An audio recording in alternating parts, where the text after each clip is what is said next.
રાજ્ય સરકાર કટિબદ્ધ હોય ત્યારે વન્ય પ્રાણીઓ માટે સાસણ ગીર સોમનાથ જિલ્લાનું વધુ મહત્વ હોય ત્યારે અમરેલી જિલ્લાના ધારીના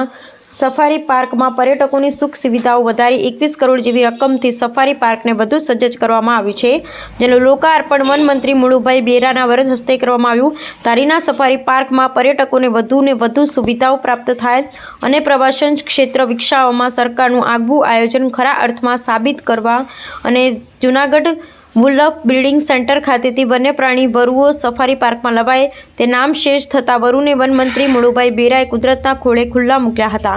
આ તકે સાંસદ નારણ કાછડિયા, કૌશિક વેકરિયા, જીવી કાકડિયા સહિત નેતાઓ ખાસ ઉપસ્થિત રહ્યા અને પર્યટકો માટે 21 કરોડની અલાયદી અલગ અલગ સફારી પાર્કમાં સુવિધા ઊભી કરવામાં આવી અને વન વિભાગ દ્વારા આજે પર્યટકો માટે વનમંત્રી મુળુભાઈ બેરાના વરદ હસ્તે લોકાર્પણ કરવામાં આવ્યું। બ્યુરો રિપોર્ટર સુભાઈ મણવર, આજે અમરેલી જિલ્લાના ધારી તાલુકાથી નજીક આંબરડી પાર્ક જંગલ સફારીનું જે પ્રવાસન વિભાગે અલગ અલગ કામો પૂર્ણ કર્યા છે એનું લોકાર્પણ કરવામાં આવ્યું। લગભગ 21 કરોડ રૂપિયાના કામો પૂર્ણ થતાં એનું લોકાર્પણ થયું છે। પ્રવાસીઓ જે હવે આંબરડી જંગલ સફારી પાર્કમાં આવશે એના માટેની વિવિધ સુવિધાઓ અહીં ઉપલબ્ધ કરાવવામાં આવી છે।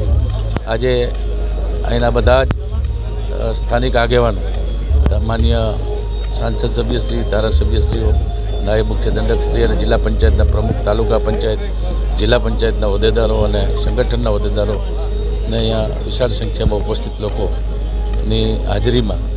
આ આંબરડી સફારી પાર્કના પહેલા તબક્કાનું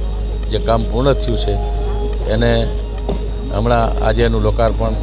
સંપન્ન થયું છે અને ખૂબ સરસ રીતે મેં આખા આંબરડી જંગલ સફારી પાર્ક છે એ જોયું અને અહીંયા બિલ્ડિંગ સેન્ટરો છે, એમાં વન્ય પ્રાણીઓનું રહેઠાણ છે। ખાસ કરીને આપણા એશિયાટિક સિંહોનું આ ઘર છે અને એવા સ્થળ ઉપર ખૂબ પ્રવાસીઓ અહીંયા આવતા હોય છે ત્યારે આ બધી જ જે સુવિધાઓ છે એના કારણે